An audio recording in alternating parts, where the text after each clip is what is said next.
Definitely steaming. We are steaming. This was, this had this was a check the boxes sort of win. It looked like for, almost 3 quarters. 24 points, 24-point lead there. Into I don't know. Is it a loss of the year? Yeah, that's got to be the worst. Well, loss of the year, I give it last. So every Sunday, what's up with the Sunday game? I know. Last Sunday was their worst loss of the year. We can definitely say the Wizards. The Wizards was a lower point for sure, just in terms of like. But this was bad. This was bad for all the reasons that they're known to be bad, like giving up those big leads, not having a closer. Although Jayson Tatum did have a couple big shots, but man, this was bad. We've talked. Kemba Walker, one game after my apology tour. I know, Jimmy. This is the unapology game. one game, the next game after the apology tour, and this is the performance he gives us from 3-point territory and the likes. That was tough. It's awful. Well, let's start with the individual performances. We'll get in, and again, we'll get there. Yeah, Kemba again. It's not a bone to pick with Kemba. You're going to have bad shooting games. It's everyone who frigging after a couple of good games was like, see, it's still a process, okay? He's had way too many of these games, not enough of the games that he had over the last couple, though he's trending in the right direction. So we'll throw this one away. Right. But can everybody stop just pointing a finger on we figured it out and he's this guy after every single game? We don't need to overreact, okay? The whole point of us bringing up issues with Kemba is fear. You're afraid that because of knees, he could go in a bad direction and might not regain anything, and you're happy to see when he doesn't. But everybody stop declaring victory after every game, okay? It's getting tiring on both sides of the aisle.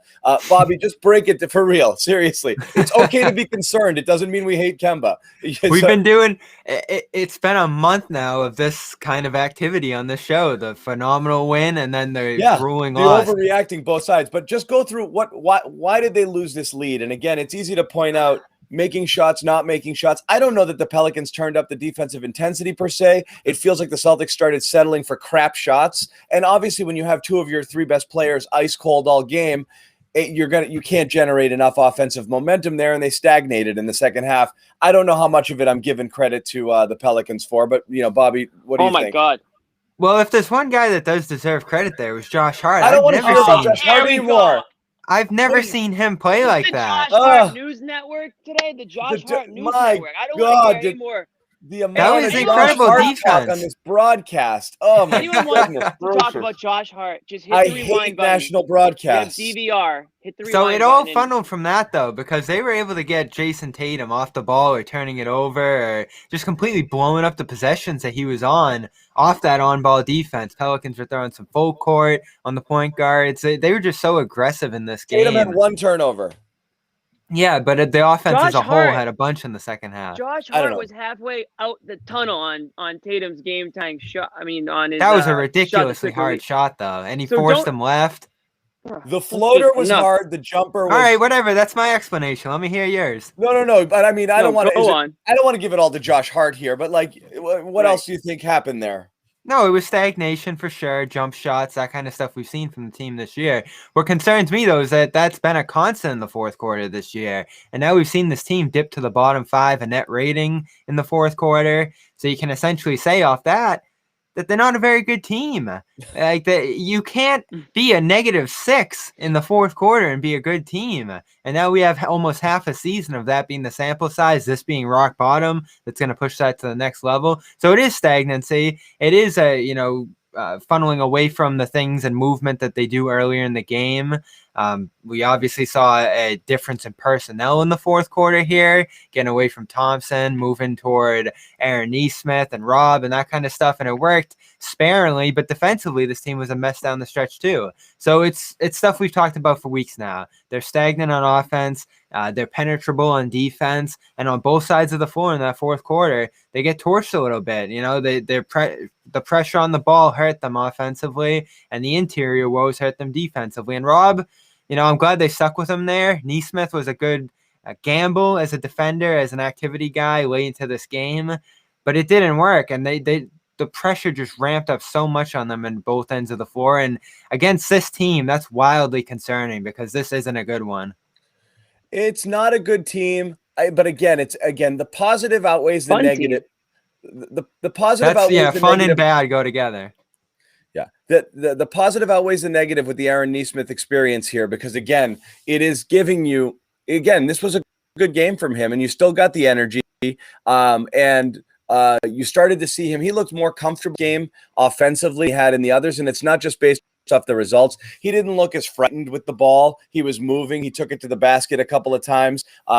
He was more decisive today. Those are the gains you're going to see when you're playing him more minutes. Obviously, defensively, again, when they were blowing that lead and he was out on the court, I mean, I'm not putting that all on him, but I don't know that you're any better out there with Shemi out there. So I'm not going to say, even if they lost a little bit with Nesmith on the court, it's a worthy gamble. The Rob Williams thing is I'm gonna lose my freaking mind over this Rob Williams thing. I'm completely at a loss. I don't know what it is we're missing that we think he's not doing that gets him 16 regulation minutes.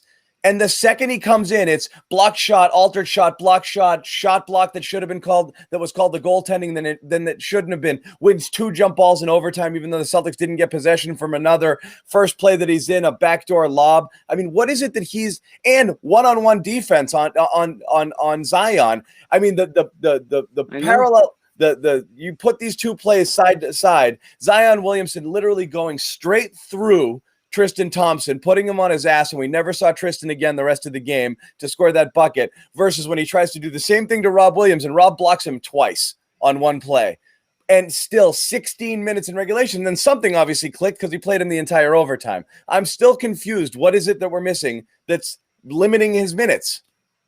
We're not missing anything. I think Brad's missing something. I'll say it. I think we should be coaching out Brad. No, obviously, I don't think that's true. But what is stopping this from 30 minutes, Jimmy? I'm at a loss. You took the words out of my mouth. I'm screaming at the TV too. I mean, when Rob goes up and blocks that Zion shot at the rim, I'm like, we could have been watching that maybe 6 more times this game if he was actually on the court. I mean, clearly Thompson was being bullied at points by Zion. I mean, Zion's a bully, let's be honest. Well, his first half was really good on Zion, so that's part of the thinking. It was fine, yeah. But Zion's, he's a freak. He's an absolute beast. What is he, 285, and just like a physical force out there.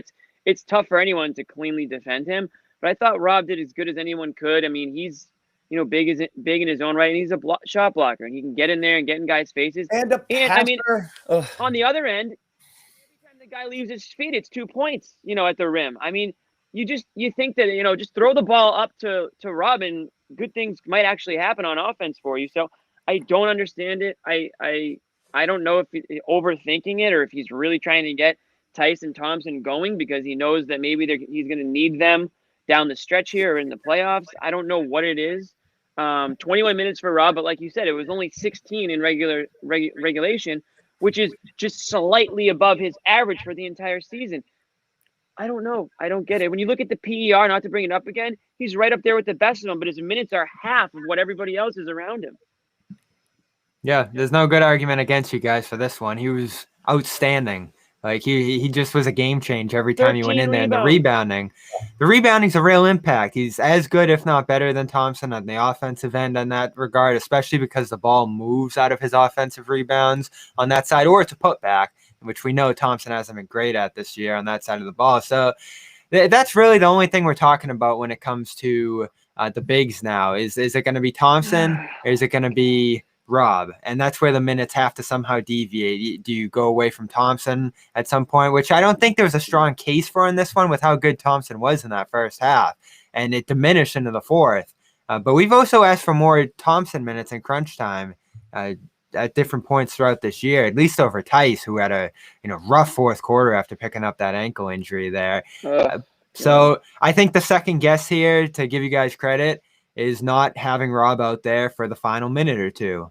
When Zion got that huge and one through Thompson. Yep. And then, of course, Young on the legs. final play. And we're lucky who's more tonight. Equipped? Who's more equipped to guard Zion right now in their careers, Rob or Tristan Thompson? I mean, come on. Well, you would have thought Thompson for the beef alone, and he just got trucked, At that point in the game, though. I mean, well, it's amazing. Idea. Zion went in the halftime 1 of 5, 4 points. It was just a no-show. Thompson had that great block from behind on him. They were packing the lane, and then he just came back, head down, powering through everybody.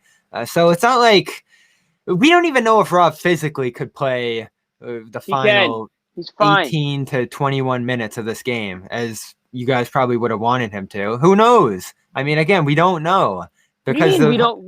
Why couldn't he play? What have you seen out there that would make you think, oh, he's laboring right now? He's physically unable to play more minutes.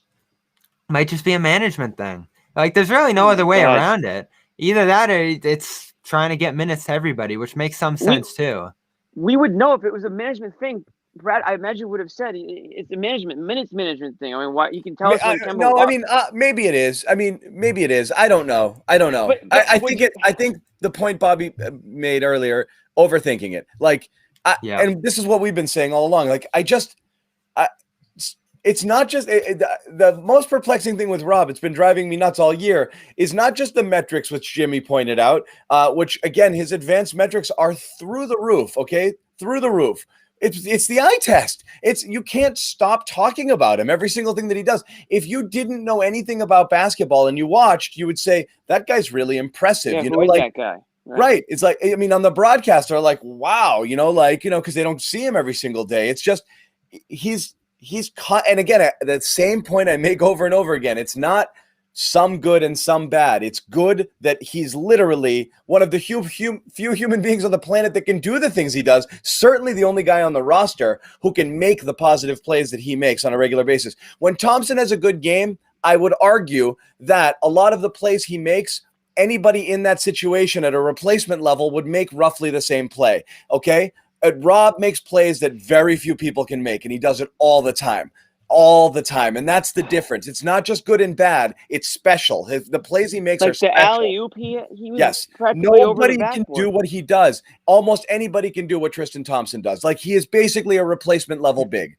He is. It's not a knock. He's a replacement level big. When he does well, anyone else in his position in that time, in that situation, would probably do about the same. So we're missing something, though, right? Yeah. There has to be something more to That's it. my point. I'm not arguing against Rob. There's something else at play here that's clearly limiting him. Maybe it's conditioning. I saw that after that big stretch he had on Friday, he asked out of the game. Maybe he can't get up to 30, 35 minutes. And he's only played, what was the most he's played this year? 24, I think, against Memphis in that blowout win. So something is like holding him between that. I don't know if it's the players in front of him, as you guys seem to think. Could be health, could be conditioning.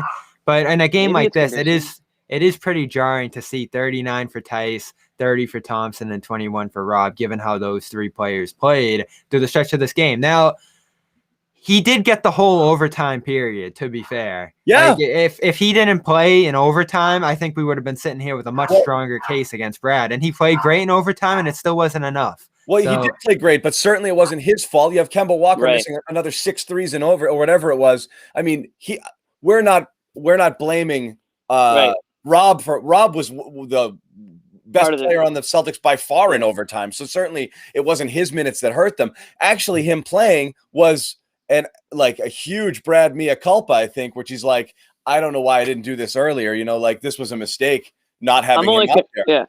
I'm only confused why he was in on the last play, unless they were thinking maybe he could get the ball at the rim and draw a foul or something. But I mean, really not the guy you want in there for you had Tice. You needed 3 points.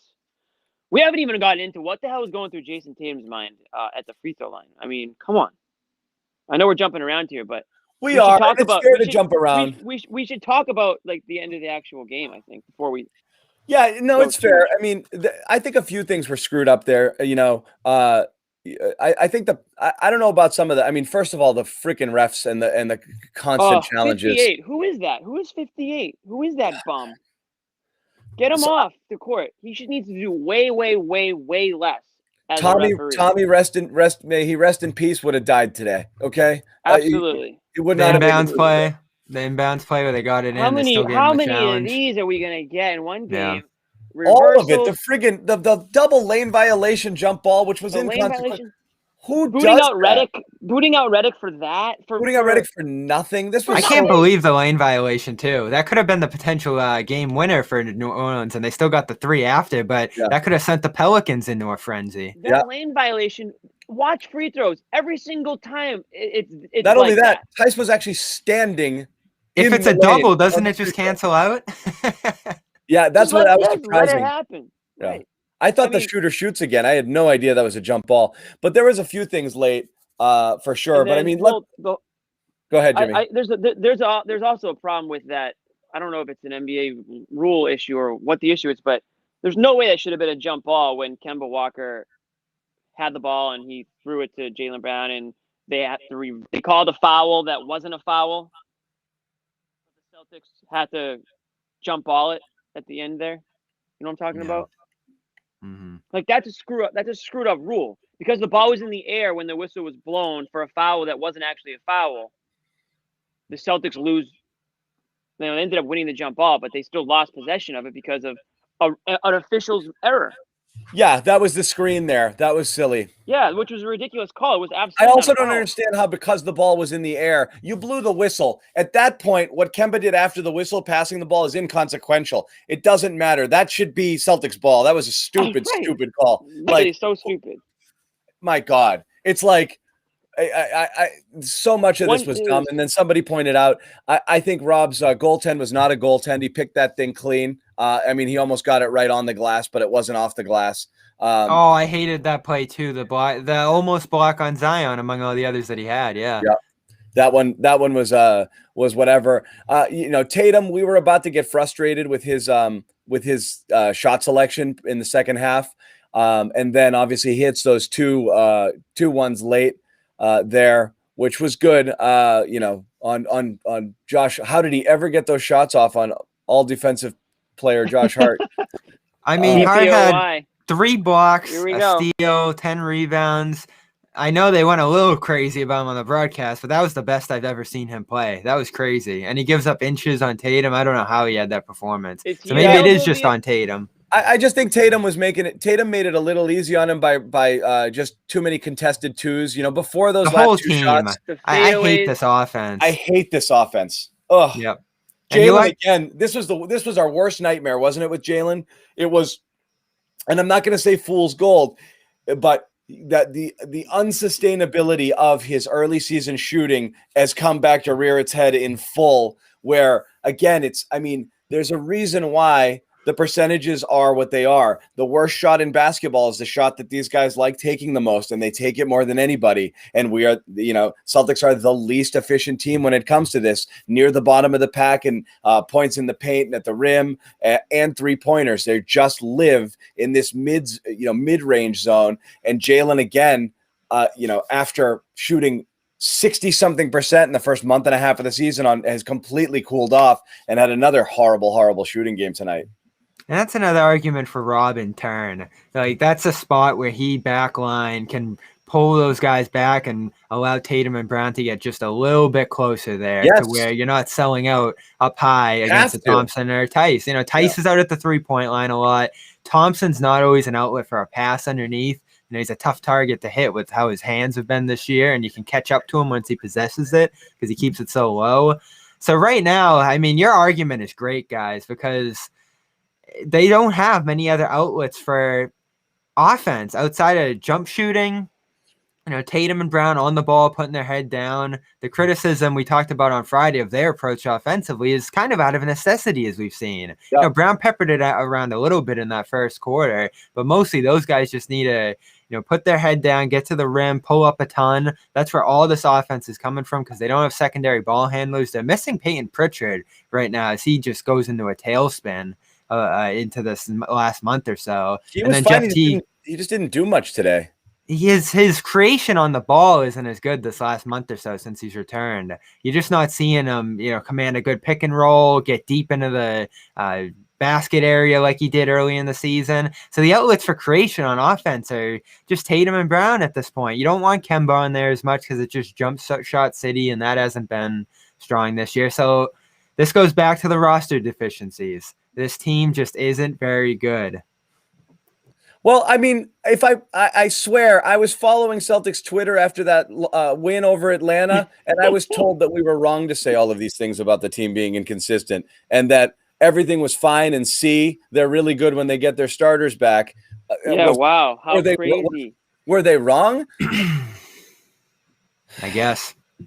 I mean, come on. So. This is, again, no one why can't we look at it for what it is? If you're a 500 team, you've got a lot of problems, okay?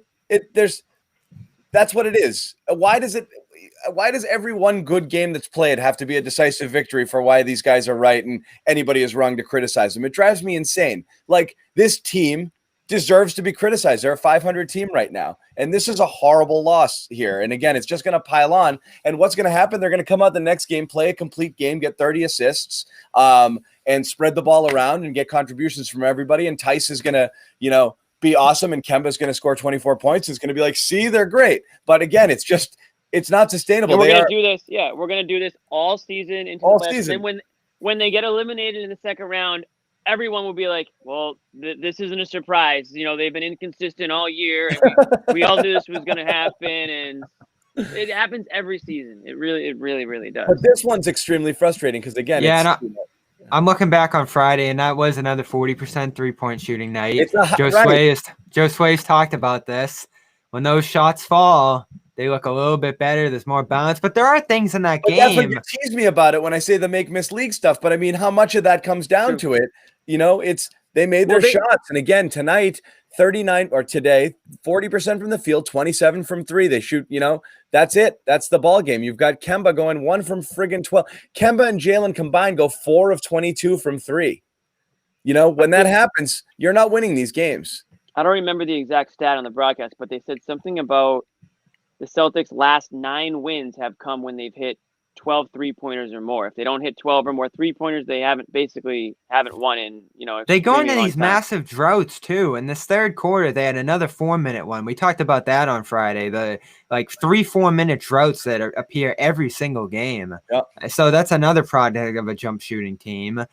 You don't want to be completely reliant on that. And we know they don't have cutting outlets. They don't have secondary ball handlers like they've had in the past. That's what you miss both those things from Marcus Smart, frankly. And that's still the thing that looms over them is that missing piece right now. It feels like he's never going to come back with how long it's been at this point. It's only going to continue so they have to see what they look like when he gets back. But I go back to, you don't want to say, oh, this is what we can be at our healthiest, because you're almost certainly not going to be healthy come playoff time. But we knew that, though. I mean, we knew how thin this was. Yeah.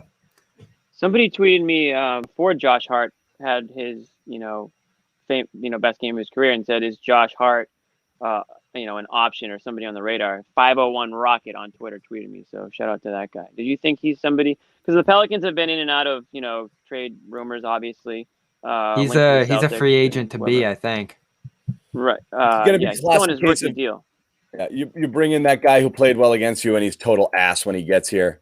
Well, but you're not bringing him in just for today. He's a guy who can defend multiple positions, obviously, and I don't know.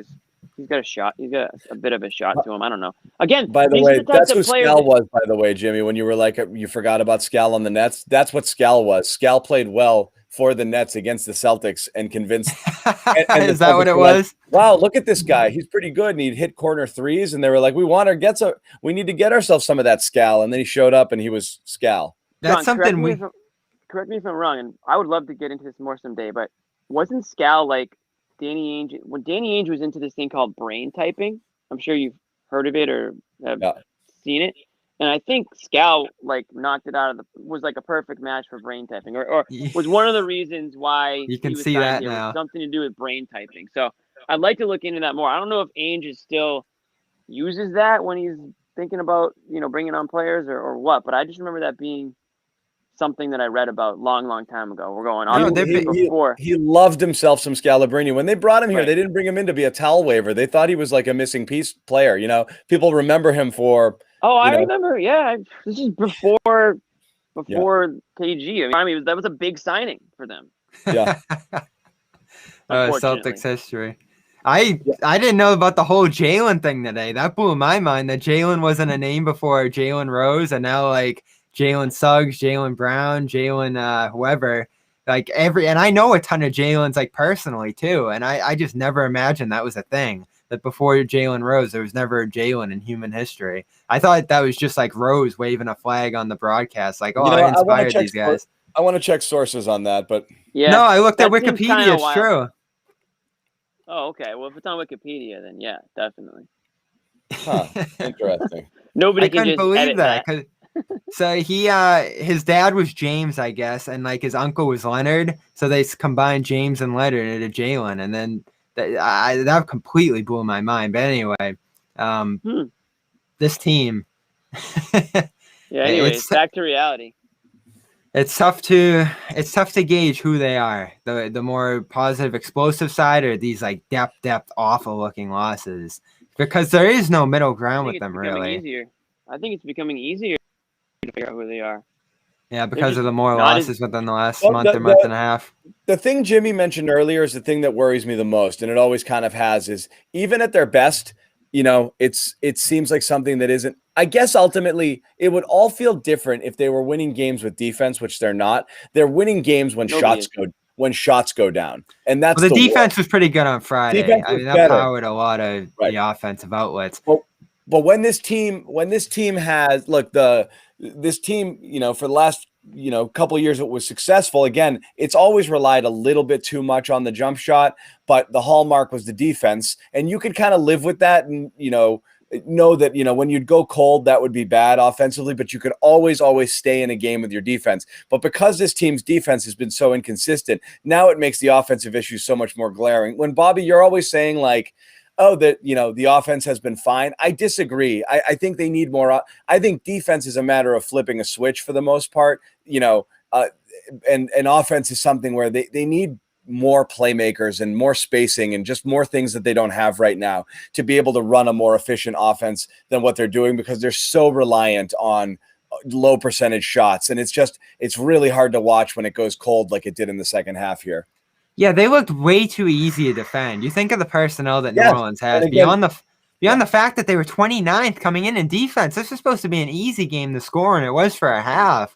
But then, again, you guys laughed at hard, and it is worth laughing at a little bit almost, because he's not that guy to just go out there and completely slow down Tatum and Nikhil Alexander-Walker and Lonzo Ball. And Bledsoe, I know, is an okay defender, but it's just it's not like Steven Adams was even out there holding That's down the the thing paint. is, imagine what we'd be saying if they had one of those, getting eaten alive by a real big, they struggle against guys like that.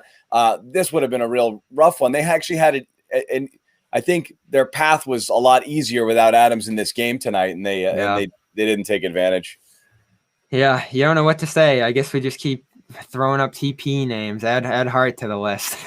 Well, I mean, Hart, I swear, I'm convinced, like Jimmy, I'm convinced if they didn't mention his name on the broadcast as much as they did, we wouldn't be talking about him now. They planted him into our brain. Can we talk about Thompson? He's always just been a name to me. I've never seen anybody, hype him the way he was hyped today. But I mean, Bobby did a good job of, I guess, summing up his contributions today. He did make it difficult for Tatum. He just played his ass off. Yeah. I mean, he was up on him at half court every time. Honestly, John, what I saw from Hart, even though I don't want to talk about him, played harder than half the games I've watched the Celtics play this year. So if that's the type of guy they need to bring in to maybe set an example or set the tone here, then that's the type of guy they need to bring in. Bobby, I do want to say about Thompson. I want to get to Thompson in a minute, but that's a great point, Jimmy. The urgency of this team, the pace is way down this year. They don't have pace. No pace. Yeah. Friday, and I don't want to point to Friday as like, oh, they figured it out and that kind of thing, as you mentioned, John, but they had a pace. They had a transition game. They had the defensive stop and rotations that they needed, probably because of the fact that they lost so badly on Wednesday to the same team. Yeah. That helped them meet their potential. And you saw that potential of a team that could get out on the break, be more active around the rim. I thought they had a much better game protecting the rim. And that did spill over a little bit into this first half. I mean, they didn't give up an offensive rebound for a quarter and a half. They were completely locked down on Zion. The paint was packed. They were protecting the rim. And then at some point, something just flips off, and it's jump shot city. And you're right, Jimmy. This does just appear to be a mental consistency focus kind of thing, beyond the personnel issues that we have. And that's what only, exacerbates those kind of things when you have a personnel issue and then a mental issue on top of it. And you know what? For the people who have blasted Stevens, that does go back a little bit to the coaching. Well, that's Not why, much. again, I think people are going to, every time you blow a lead, again, it's going to be the coach that draws the heat. And if you look in our chat, today, that's clearly what's happening right now is Kemba's getting traded again. Yeah. Right. I mean, but it's fair though. It's fair. 24 points with what was there, like 6 minutes left in the third? I mean, can't allow it. That's hard to do. That's as bad as we've seen in recent years. We're not talking as about the Lakers here. Yeah, we're not talking about the Lakers or the Clippers here. We're talking about an average Pelicans team that lost one of their shooters, by the way, in Redick. He wasn't even part of half that comeback. So, I mean, really, it is unexcusable, and it unfortunately isn't the first time or the second time or the third time. We've seen these guys going back to last season. They've had so many issues in the fourth quarter, so many issues. I mean, it's old hat. It's expected. I honestly wonder if these players think it's like almost something that they're worried about. Here we go again. Another fourth quarter that we're gonna blow. They might need a point guard. They do. They do. They need somebody who can facilitate a little bit. This is, again, where it comes back to the Kemba Walker thing. In a vacuum, there's nothing wrong with Kemba Walker if that's the kind of player you want on your team. If you don't have other scorers and you need the offense to flow from that position, that's fine. That's not what this team needs. And so that's kind of the problem. You'd be better off with a guy who could, and again, this is where Smart again plays and plays well here, because it's a guy who can defend and who can distribute the ball. His playmaking is totally missed right now, and you end up a lot of ISO ball and you get a lot of contested jumpers. I don't know what got into Jaylen at the beginning of this game. He shot 11 times before someone else shot 3. So I maybe it was the only total 11 shots he got last game and he wanted to get it back. But when you talk about late in the game execution, Jimmy, when Tatum missed those 2 free throws, obviously he gets the ball. Pels have a foul to give, and that they can foul there if you don't get a shot off quickly. I don't know if this was Stevens or this was Brad, but when you give the guy the ball 45 feet away from the basket and ISO him and get him to start dribbling, you are just handing the other team an opportunity to foul you away from the basket. That can't be the play you run in that situation. That's a great point. When the team has a foul to give. I couldn't believe that. That's such a bailout. You've got to work the ball. The guy who gets it's got to be able to catch and shoot. You can't start to dribble going sideways. Yeah, 40 you feet have to basket. You have to scare them that they could be fouling right into the shot. So even if you want it in his hand, he's got to get that coming off a screen and maybe get one dribble and up. He can't start to set up and break down a guy. On that play, I was screaming at that. And again, I don't know if that was the design or Tatum just slowed down, but you got to know in that situation, that's the ball game. They're going to foul you. You're out of timeouts after this. You can't get that back. Yeah, you've been frustrated with those play calls all year in big moments. And like right back to opening night, the Tatum one that actually worked. So we've seen that. I talked a lot about like the movement and cutting and involvement of the other players off the ball. Neesmith in particular, who's getting more minutes now and probably needs to find drawn ways to get involved so he's not just jacking up shots off the catch. There are coaching problems here. Let's be real. Right. It's not a fire Brad situation. I always have to throw that out there because that's what's floating in the chat. But he's not beyond criticism, and he has been involved. Bobby wants to fire Brad. No, at this point, you have to acknowledge what's going wrong from a coaching standpoint as well. This just doesn't look like a Celtics team from years past. The reason we love Stevens. This doesn't even look like a Stevens offense. And some of that's personnel, which is why I don't want to fire him because you got to fix the team first. But I'm just terrified that at what point, if they can't get the personnel they need, do they blame it on the coaching staff? Because it's just so easy to do that in this league. I think that would be a disaster, but I don't think they're beyond criticism, certainly. No, that one really irked me. Again, that's a good point, John. It was like Stevens wanted them to foul. It was that's what it was. It was I couldn't believe that. So in between the Rob stuff and that, again, I thought that this and just not stopping the bleeding. Again, it's you got a 24-point lead. You got a pretty big margin for error there to see.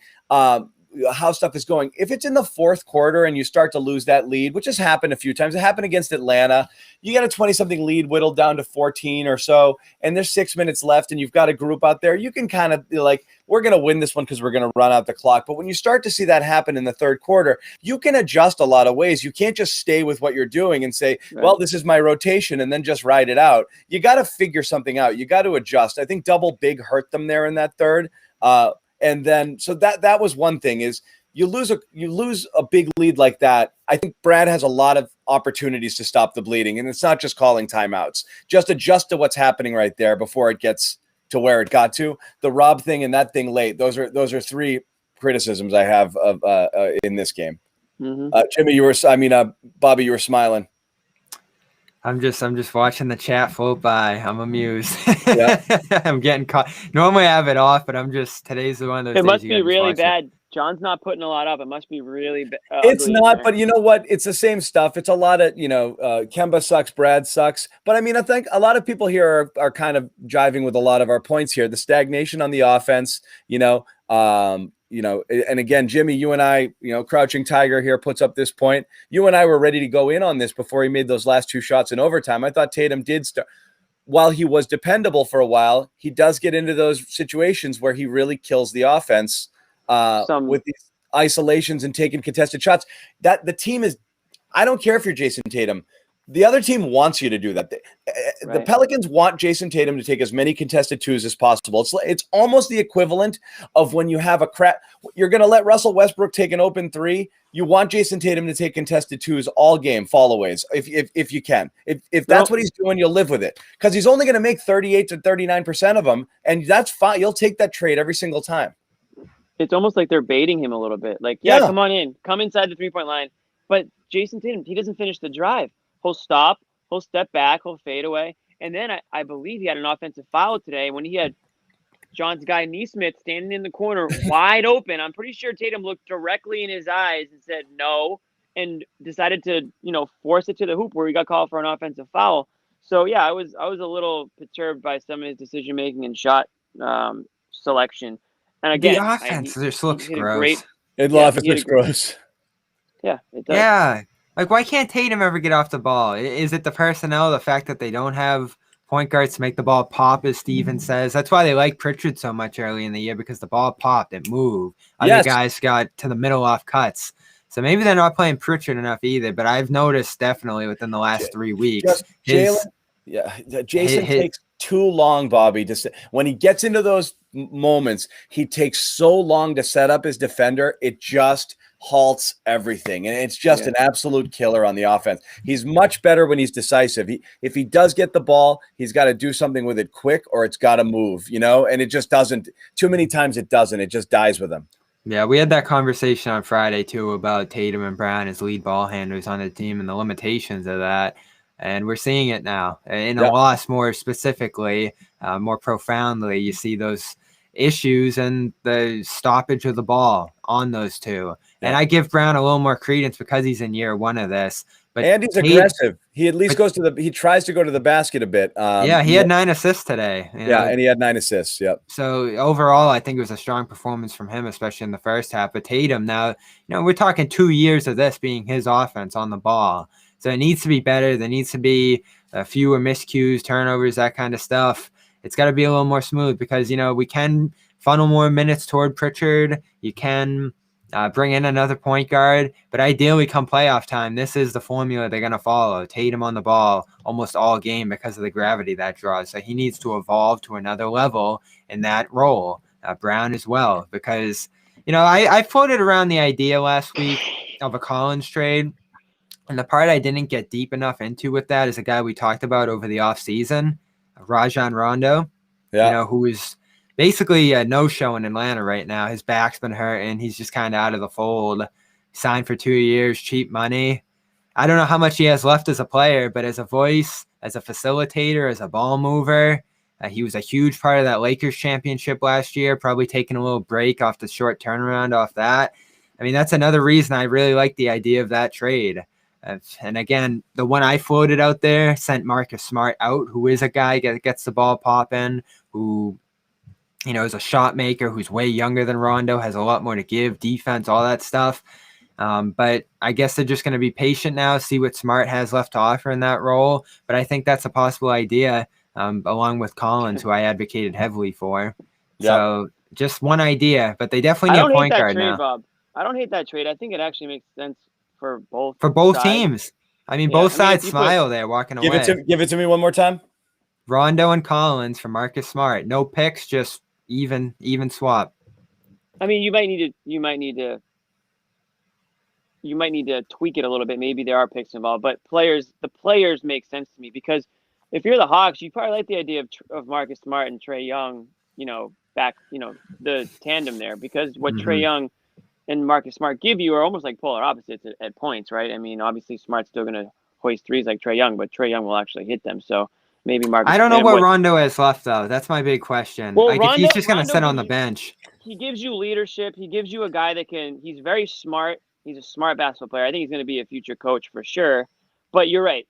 In terms of production, I mean, this could be another almost like a Teague. He's not like Teague, but it could be a situation where people don't want to see him out there in place of, somebody else. So I think what he gives you is more of like that value of like a player coach type of a thing. So I don't know if losing Smart is the idea there, but Collins is the talent that you're getting back. You get the feeling Smart's got to go at some point if you're going to upgrade elsewhere. Well, he's the only one who can. Eventually, though, it's right. It seems like there's no way he can be part of the future. So if you can get return on him, it might hurt. It might hurt you.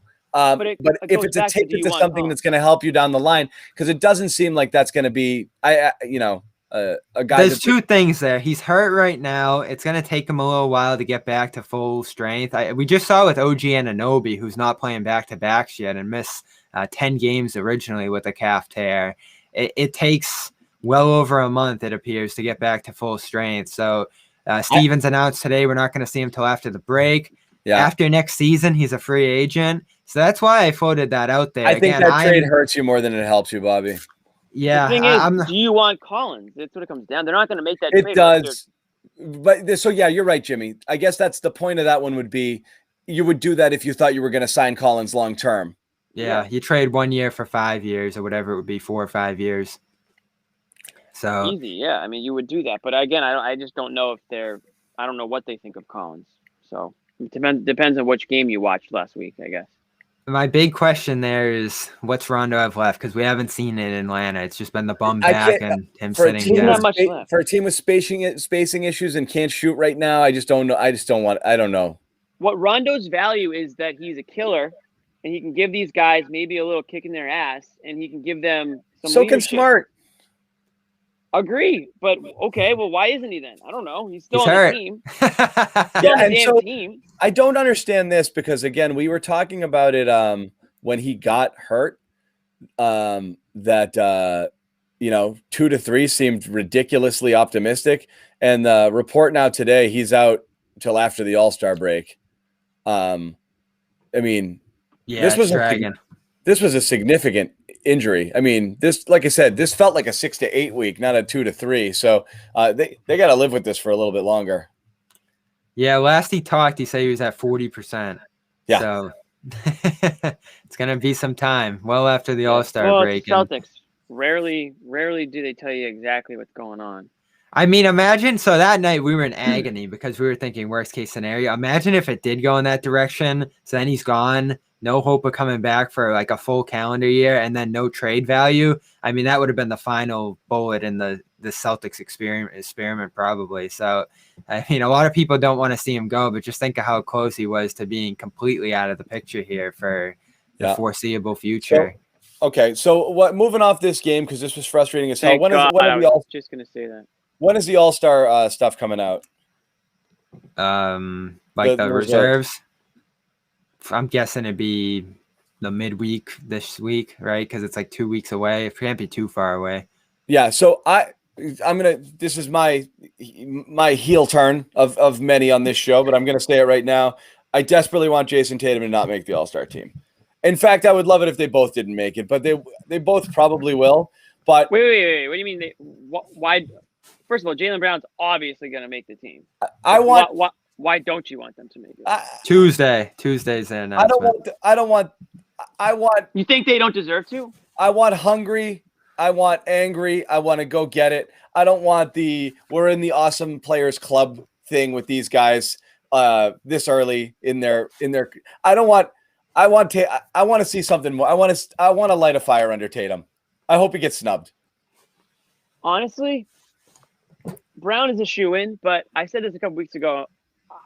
If Tatum didn't make the All-Star game, I wouldn't be completely stunned. I would be surprised. I think he's played well enough to be on the team, and he's obviously a stud, but he did miss some time.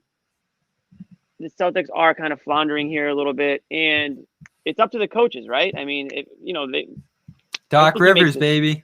I think he makes the team, but I understand what John's saying too, is like these guys, honestly, the way things are going right now, they don't deserve to have a fun weekend right now. They should be either resting or working and practicing and figuring out what the hell's going on.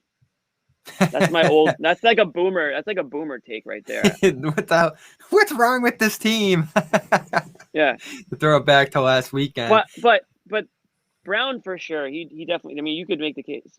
The case that he should start, but yeah. I'm fine with him just, being on the team and all that stuff. But again, I think it's stupid that they're even having the game with everything going on right now. Cramming games in, COVID, everything going on. Can we just have these guys rest a little bit? Can they get some freaking rest? Yeah, that's absurd. And now you're seeing like the club events roll out for that week, even though the mayor said don't come here. There's still like every club's having their big all-star event. I'm looking at the list of guys here. It's tough to imagine Tatum getting snubbed. I know Randall's been better than him. Middleton and him have probably been equal class as they've been, and there's no way Middleton would snub Tatum outright. I can't think of another guy in terms of forwards in the East who would outdo Tatum there. The East just Sabonis. Can you see Sabonis? I mean, guy. Tatum is Doc Rivers going to pick Sabonis over Tatum? Could easily be left off this team.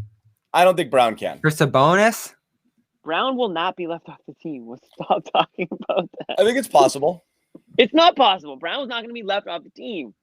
No way. I mean, he was media voted like top 5. Well, yeah, that's 5 guards. No, top 5 period. Okay, how about this? Brown or Tatum? If you had to pick one, it's Brown, right? Oh, yeah. He was the 5th guard. He was second. Well, they're being classified differently. That's weird. He was the 5th guard among players. I thought he was top 5 in the voting period. The players voted him as the 5th best guard in the East. That means there's guys in front of him who could make it. Well, that's why Irving ended up starting. So yeah, you're also thinking of Ben Simmons. Van Vliet. Yeah, I don't think Van Fleet will make it, but Jeremy Grant could. So Jeremy Grant's a real threat. Trae Young and Simmons are bubble stars right now. Trae Young's got to make it. Yeah. You think so? Yeah, in Atlanta, he's got to. That's a really good point in Atlanta. But I think Van Fleet, the way he sort of put the Raptors on his back here a little bit, turned their season around. I think he would be a great dark horse, guy to make the All-Star game. Look at it this way. You're going to take, look, at the end of the day, you've got, you've got what? You've got 7 reserve spots, right? It's just 12? Yep. Yeah. So, from a forward percentage, I think Randall, you got Randall's Middleton. A lock. Randall's a lock. Middleton, I think Zach LaVine makes it. I think Van Fleet makes it. I think Harden makes it. Tatum and Brown certainly, I think, are leading the charge to make it. But you can make a case for Trae Young. Bam isn't on. Bam Adebayo, Ben Simmons, Sabonis, Jeremy Grant. Are you telling me it would be shocking if a couple of those guys snuck in past them? I wouldn't be shocked. The star power is the thing there. I would be shocked if Jaylen Brown, who, by the way, is an Atlanta native, didn't make the team. Yeah, he feels like a lock. I'd put him in over Van Vliet. Yeah, I wouldn't be shocked. If Tatum didn't make it, and I'm kind of with Jonathan. I wouldn't be upset. I think it would light a little bit of a fire because maybe there are some games where Tatum says, you know what, maybe if I did put a little bit more effort in, or didn't coast here, or got back on defense here, or didn't complain to the referee so damn much on the opposite end of the court, maybe I'm in the game this weekend. So I don't know how it's going to shake out. there are a lot of guys deserving of a nod. So it's a tough decision. I heard that Bobby, not Jimmy, voted Harden over both Tatum and Brown based on for sure. I wouldn't doubt that. A little media vote. Don't give Bobby a media vote. He's gonna vote all defense team. It'd just be it would be Tice versus the West. All right, Tice wasn't as good tonight. I'll give it to you. I think Young's a lock. I think Harden's a lock, and Harden's the one who screwed this whole thing up. Then it comes down. Yeah, you're right. And then it comes down to Brown, Simmons. I think at that last guard spot. Simmons is playing well recently, but I think it's Jaylen Brown over the course of this season so far. For me, I would take over Simmons, but Simmons has really come on. Could you see Van Fleet getting in over Brown too? Like, I feel like Brown just has more star power. The Atlantic connection you talk about there. I don't know. His star power is on the rise. I'm telling you, like the way he's played recently, people are starting to take notice. Yeah, but again, I did find it telling that the media voted Brown number 2, and the players voted him 5. So the players are looking around thinking Trae Young's got more skills than this guy. Who was 3 and 4? Because I know Kyrie was 2. I forget now. Hold on. Oh, Harden, right? Yeah, Harden 3. Yeah, see, the Harden thing throws a wrench in this whole freaking thing because you got to think what Harden did. To me, doesn't. I don't want to see Harden, benefit from the way he went about doing this. But you can't argue the way he's played. So it's a tough situation. I think Kyrie. I get the whole Kyrie starting thing because of the vote and the popularity and all that. But he would have been a guy if we were just looking at merit, who would have been a borderline candidate with the amount of time he missed. Who? And now he's the shoo-in, Kyrie. Kyrie, yeah. I mean, Kyrie on the the player rank for guards was Beal 1, Kyrie 2, and Kyrie got 4 on the medium ranking. And Brown was the 5th. Like I said, Brown was the 5th guard. Who was 3 and 4? Harden, and then I think Trae Young. Okay. And Zach LaVine, you can't ignore either. No, you can't. Awesome. He's absolutely in. Yeah, he's a lock. It's gonna be interesting. It'll be very, very interesting. Yeah. So wait. So you're right. I mean, what we get back to here is there's a real chance both could miss it. Rivers picks the whole team? Yeah, and his staff. Really? I thought it was a top team in the East. Collective vote for some reason. I'm not thinking, I guess. But no, that's for the starters. The starters, gotcha. Okay. Wow. That is a. I wonder if Brad Stevens will be pitching his guy. I'm sure all the coaches do that, right? They send their pitches on why their guy should be on the team, unless Brad doesn't want them to be on the team. Let's see. That'll be another thing that Brad needs to do to save his job. Get them in with this handwritten note. Well, at least we're not going to have 75 minutes for Kemba. That was the most ridiculous thing I've ever seen. Yeah, not great looking back on it. Isn't that amazing? Yeah. Like in one calendar year, he went from lock all-star, no discussion, to not even in the picture. Well, that's just unbelievable looking back on it, which does bring me to that Terry Rozier game winner last night. Stacking up 20-point performances. Was 4th, Trae Young was 6th on the guards. Yeah, okay, that's what I thought. And again, would it be for real? Would it be shocking if you look at the guards for Jaylen? Everyone thinks he's such a lock. Beal, Irving, Harden, Zach LaVine, Trae Young are 5 guards. Okay, Irving and Beal are already in. Would it be shocking if Harden, LaVine, and Trae Young made it over Brown? Absolutely not. I think Brown makes it, but it wouldn't be shocking. And that's not even counting Van Fleet and Simmons. It's a stacked position. It's also so bizarre to me that he's in as a guard. Yeah. That's stupid. He should be in the. Oh, and Simmons is a guard too, which is kind of ridiculous. I know. Doc can take whoever he wants. He doesn't have to take a certain amount of guards and a certain amount of forwards. Correct? You know, we forgot. If Doc's picking, doesn't that mean Harris and Simmons are in? No, Harris isn't going to make it the team. Well, at least Simmons. That's a good point, though. You would think Simmons gets it because he's mentally weak, and Doc has to put him in there, or else he'll break his brain. So I think Simmons will make it. I'd be shocked if he doesn't. Shocked if he doesn't make it. And he's got to really think about Harris too. I mean, I know it'd be a tougher sell, but that would be Harris a tough will not make the team. There was one year, I think Mike Milbury, we were switching to hockey, picked Chris Nyland as an all-star, and the world lost its mind. He was just basically some goon that he thought, let's give him a shot. Just in case, yeah. You can't play that. No, it's just like you can't You can't do that. I think right. Doc will. No, it's a full coaches vote actually. All right, so it's not all Doc. Yeah. Thank you. Yeah, so we won't get a Sam, Simmons Harris shoe for in. the last 10 minutes of us thinking that Doc had all the power here. Yeah, all the coaches vote. Okay, that makes so much more freaking sense. Yeah, then we would have had a Simmons Harris team. But so Harris is out. Back to the original Simmons point. Is probably out. They both could miss. They both could. I don't see. What's actually interesting? Come back mad.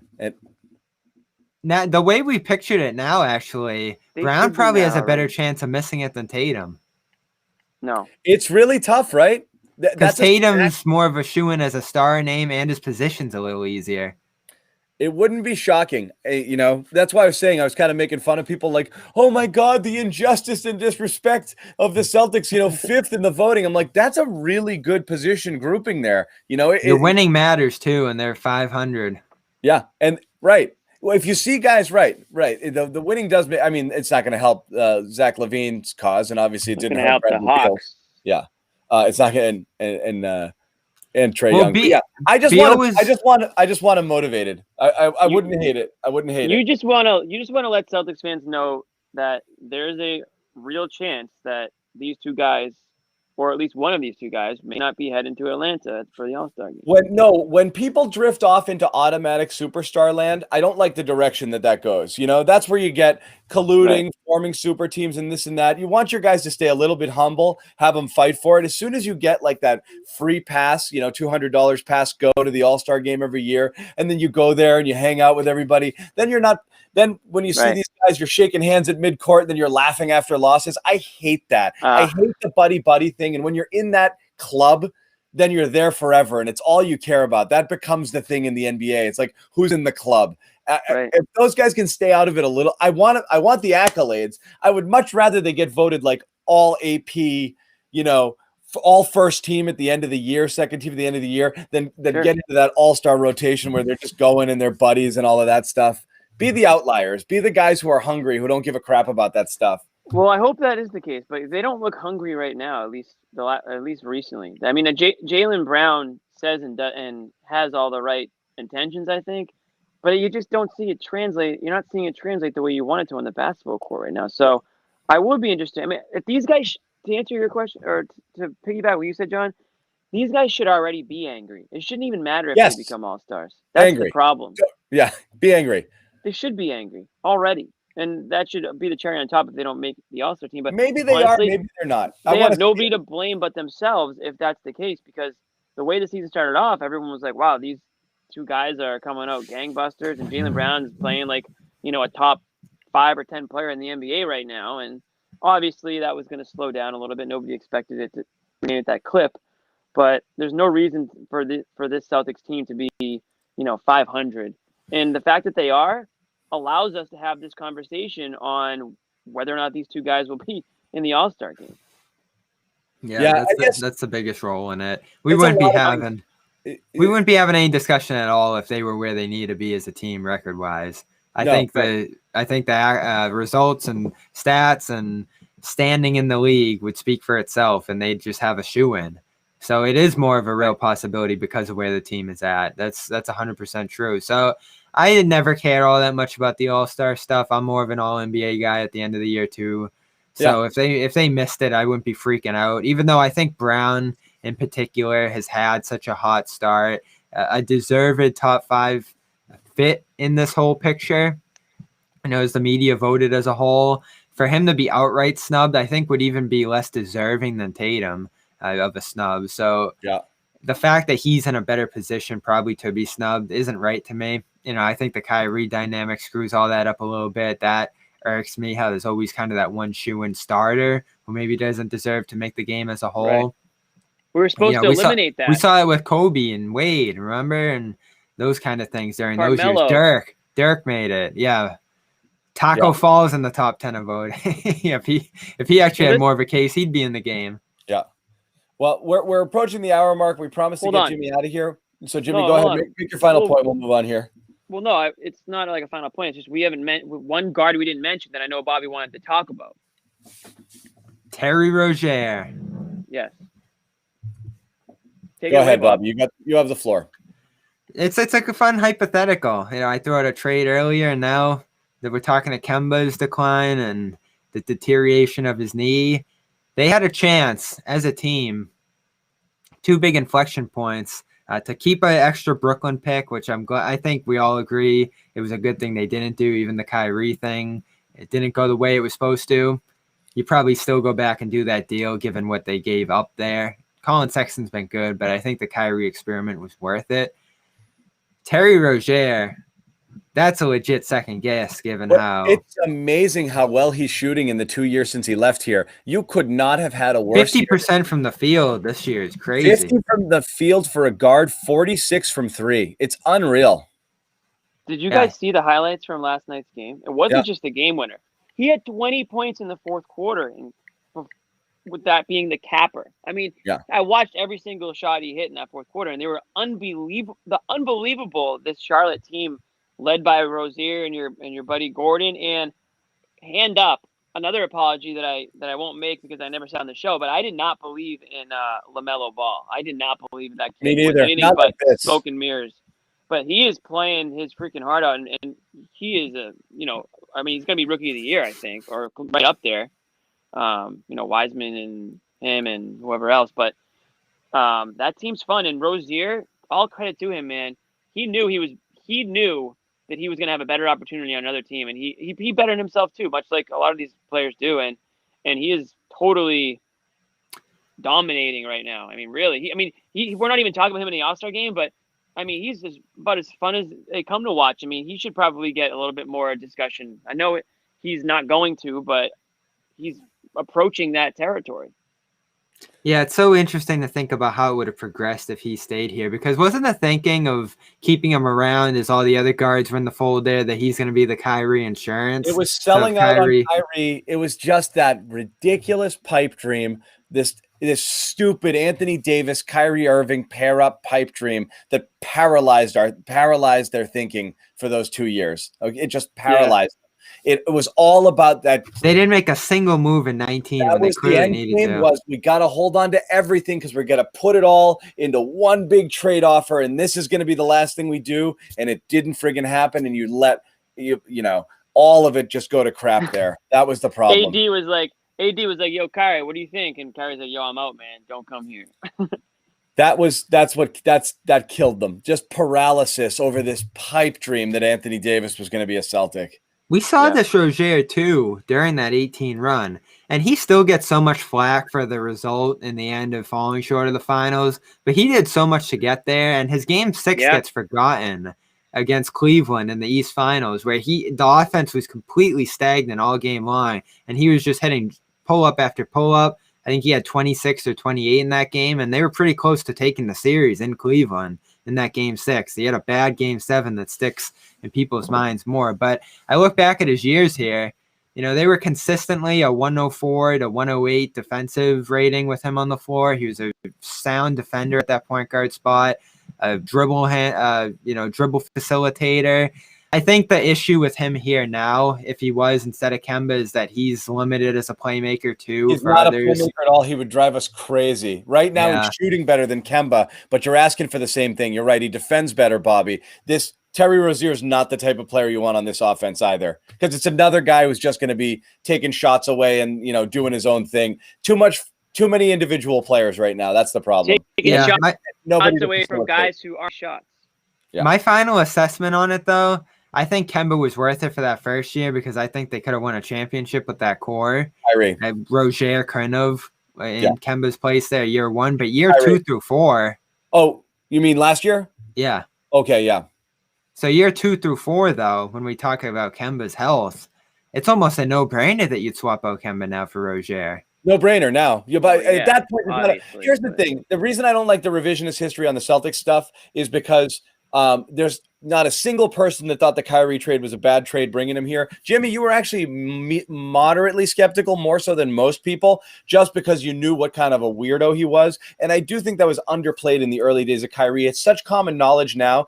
Everyone I talk to and people I know in Cleveland who cover, I didn't like they never made the playoffs playoffs without LeBron. No idea what this guy's like. He listens to everything. He gets really weird. He's got an entourage that tells him what everybody says. He freezes people out. He's got the thinnest skin. He's a total kook. Like he is not going to survive in Boston. That was the vibe, like coming in. And think of it like this. It was like, oh, he's a little quirky, but everyone was like, no, he's nuts. Like he's absolutely nuts, and he's going to lose his mind in Boston. And, we heard that, but it wasn't talked about enough. But nobody wanted to not do that at the time. And nobody thought Rozier was a keeper after his last year here in Boston. It made sense that he was going to move on. The knock on it was that Ainge should have done something about it earlier and gotten something for him, and he never did. So he was an underrated part of that 19 disaster, too, because he wasn't happy about being on the bench. He wanted to shoot every time he got out there. Yeah, whenever he came off the bench, he had a bad game. It looked like him and it looked like Rozier and Kyrie were not really buddies either. I mean, even didn't Kyrie allude to the fact like there was like competition going on between the two, like in one of his weird press conferences he had. So it just felt like Rozier. Everyone kind of knew Rozier was gone, and maybe we were all too quick to just accept it because he's doing his thing, and the Celtics are struggling to score at points now. And yeah, I know what you're saying, John, is if he was in the Celtics, he would drive everybody crazy because he would take shots away from Jaylen and Jayson. Well, it's like, all right, well, be ready to completely ride or die with those two guys.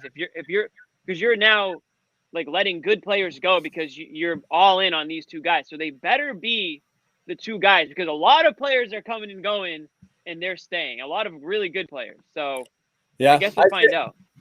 I say we tank for Trevor Lawrence. What do you say? I'm down. Yeah. Absolutely. Bill won't. Maybe Brad will. Do it, Brad. All right. Can't punt this season, though. Let's wrap it up. When's our next one? So there was questions on if it was going to happen because of the Texas situation, but it looks like the Mavericks going to play the Grizzlies tomorrow. So like Mavericks Celtics. Yeah, Mavericks Celtics is probably on for Tuesday. They can play outside now. Yeah. They're fine. Yeah. Yeah. All right. They had a couple games postponed, though. Yeah, they did. All right. Want to tell you Maragal Medical here, maragalmedical.com. It's going to be ugly if they don't defend. Bobby, I'm doing my read, buddy. Doing my ads here. Let me get through this. Maragalmedical.com or 978-537-0555. If you got something ailing you, call these guys. You get a free consult if you tell them Cedric Maxwell sent you. It's stem cell therapy. Their goal here is to make you better long term. This is not a quick fix solution. As we said, Cedric Maxwell went there, got a shot in his knee, life-changing experience for him. So as we said, go to the website there as you see it on the screen or call 978-537-0555. Is it Tuesday, guys? Yep. Yeah, 7:30 Tuesday, Luca and company. Tuesday, 7:30. Then I'm off for a couple. We'll see you guys. It's Tuesday, Wednesday, Friday. Yeah. Okay. Yeah. The crowd. We'll get Nick. The crowd's gonna miss you. Yeah, we'll get Boomer Rage taking over your spot. Yeah, we'll get some Boomer Rage, full scale Boomer Rage on Wednesday and Friday. We think. Wow. Okay, that's the second night of it. Wednesday's the second night of a back-to-back, so we could be full Boomer Rage that night. Full Boomer Rage. Who's Wednesday? Ooh, Wednesday is drum roll, please. Pacers. Oh, our good friend Hawks the Atlanta again. Hawks again. Great. It's a big cycle with this team. Yeah. We're going to have another meltdown a week later on Wednesday. We talked about it briefly. Happy with the Naismith stuff. I'm hoping we see more of it. One of these days, Rob Williams is going to start, and we're all going to be happy. But we'll see if that happens. To everyone watching, thank you again. Subscribe to our YouTube channels, and you'll get notified, Jimmy, yeah? No, I was just waving by and saying thanks. Yep. Yeah. Please do so. Tell your friends. We like having you. We had up around 1,000 in here tonight, all at various times, which is great. But we want that number to grow, so we want you guys to keep coming. Tell people about it. Join the show. Join the stream. We love you in the chats, even if you're trolling us. Totally fine. I know you guys miss Josue. We miss him too. Last second situation. It's not a Wi-Fi emergency. It's not a health emergency. He had other obligations, and Joe Booty call. is indeed the GOAT. So he'll be back next week as well. So we'll see you guys. Where are my wreath? My white wreath. I'm in the office right now. I got plants. This is the office, the home office, huh? This I is got the home office. Horford jersey. That's a popular choice for TPE right now. This is the So home office. that could be put back into use. Yeah. So yeah, and that's it. Yeah, Josue got 2 texts and we tossed him. And that's it. We will wrap it up. Thanks. JJ Redick getting ejected. We didn't even talk about that. What a goofy thing. We did a little with the refs being whatever. But again, good night all.